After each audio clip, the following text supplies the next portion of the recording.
Good morning! Good morning sa inyo. Kamusta kayo? Today, August 19, 7:54 AM. Kakatapos ko lang ihatid yung mga bata sa school. Okay. Biyahe na ako ulit pabalik para gumawa naman ng gawaing bahay. Update lang sa buhay na meron ako ngayon. Meron kami ni Aryan. Kasi since nasa bahay lang ako, meron nag-offer kasi sa amin ni Aryan na mag-CI, clinical instructor dito sa Pilipinas. Tinignan ko yung oras, pasok naman 7 AM to 3 PM ang oras nila. So pinag-aralan ko, 7:30 ang pasok ng mga bata. So pwede ko silang mahatid ng morning.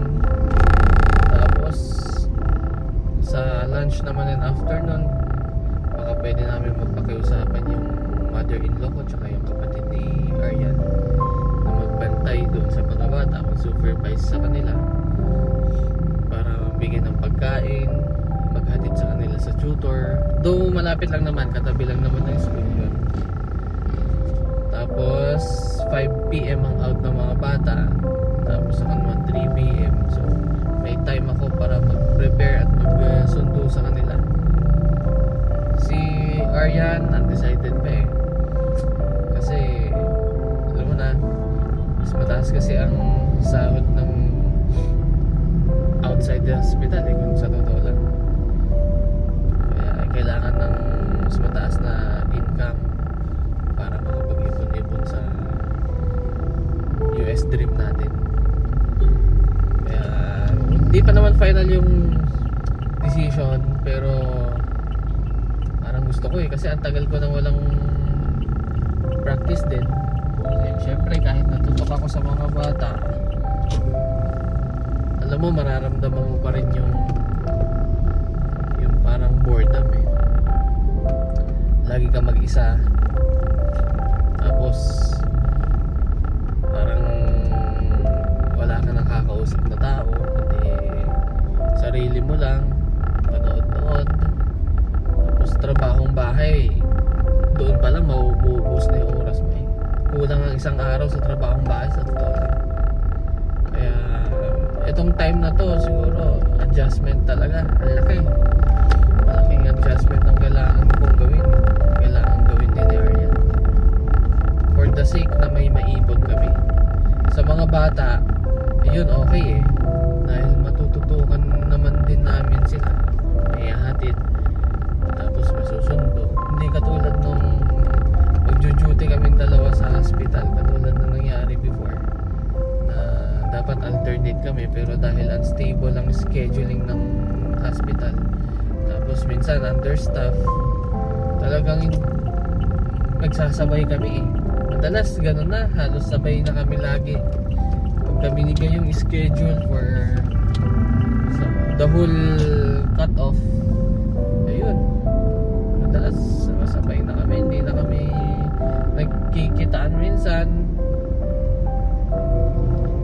Kaya mahirap. Ngayon itong clinical instructor, mukhang okay naman. Kaya subukan namin i-try. Ewan ko siya kung okay na siya, kung gusto rin niya. Pagka within processing, siguro pagka nakuha na yung schedule or magte-take siya ng NCLEX, mas maluwag yung time dahil kahit naman dito Friday ang pasok 7 to 3 lang, meron time na makapag-review, unlike sa hospital na 12 hours. Siyempre hindi rin naman nasusunod yung 12 hours uuwi ka pa rin dyan ng 13 hours, 14 hours, may OT, minsan 24 hours ka pa. Alam mo, before dun sa pinasukan ko, yung first exposure ko, wala pa akong isang buwan, 24 hours na ako, kaya hindi ko kinaya dahil baguhan ako, kulang pa ako sa knowledge, yung mga procedures or yung routine doon sa hospital, chartings, kasi manual susulat doon, chartings, lahat. Tapos daming pasyente.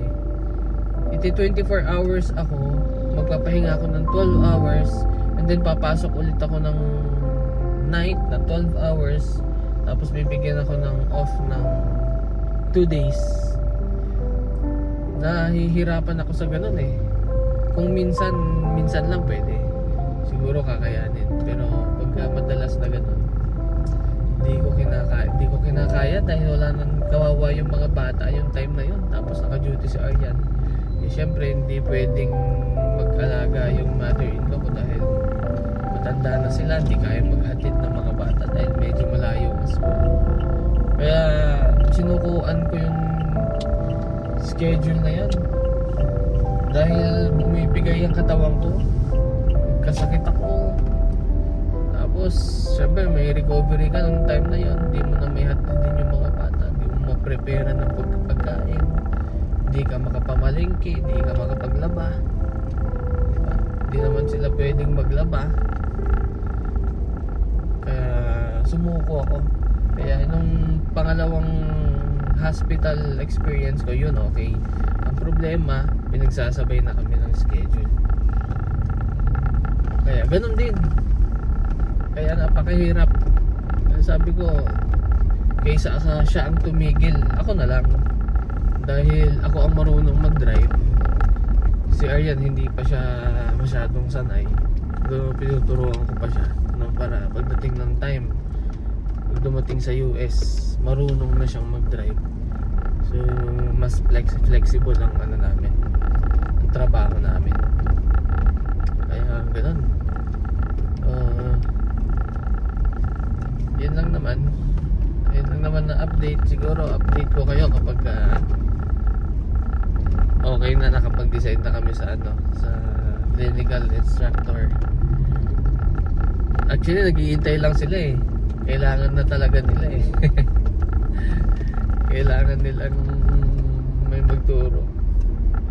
Kaya why not, kung maganda naman ang schedule namin doon, sayang din naman, sayang ang panahon, sayang ang experience. At least pag clinical instructor ka, makakapag-review ka pa kahit na papaano ma-freshen up yung knowledge mo, babalik ulit yung pinag-aralan mo dahil mag-aaral ka ulit ng concepts, procedures ulit na iba, diba?